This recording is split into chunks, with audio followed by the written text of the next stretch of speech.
Okay, so now we're back. I just put the camera back into place and I'm going to switch over here to the screen capture. So I haven't got all my OSB set up and completely working as exactly how I want yet. But we're going to come over here because I wanted to show you some of the benchmarks. So,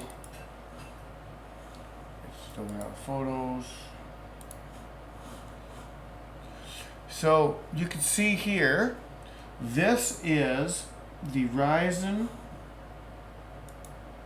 with the GPU installed. So multi-core, we're getting 13537, and if I open the Ryzen with no GPU, 13548. So very close. 1504 to 1492. So there's probably a little bit more overhead the second time I ran it because the display drivers were installed, and they were a little tiny bit cleaner previous. But if we come over here to the folder from beforehand, the old system, you can see no matter which one you're looking at, there's a dramatic difference there. That a little bit tighter. We're getting 2730 versus 13,538. So it's like 10,000, 1100. Like there's a, sorry, not 10,000, 1,000, 1100. So there's, no, that is 10,000. Sorry, that's a lot.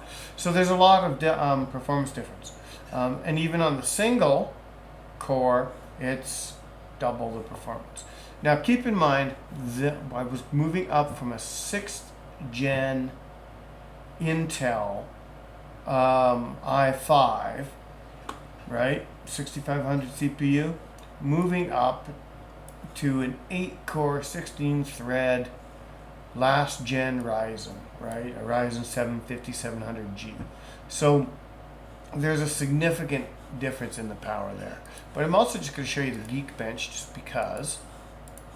So if I open up my Geekbench tests, so this is with the GPU, the Ryzen with the GPU. Oh, that was my, that was when I redid my drives. So that shows you my actual drives. So that's my NVMe drives showing up there. So you don't need to worry with that. I needed the reference so I could format the correct one and not lose my operating system. Geekbench, there we go. So this was with the Ryzen 15713, and then the Ryzen with the GPU 11600. So it's a dramatic difference. Then if I go into here, 41.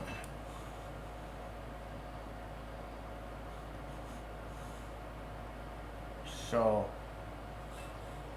that was showing that 41614.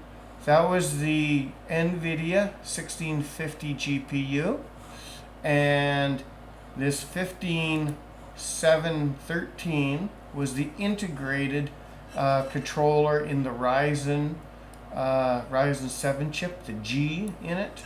So significantly more performance out of the NVIDIA. But then when you come over here to the ATI 5700 in there, 5700 XT,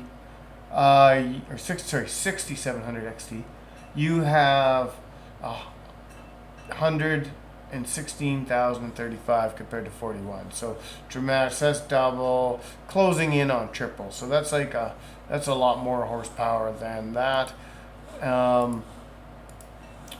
And that is triple the horsepower of that.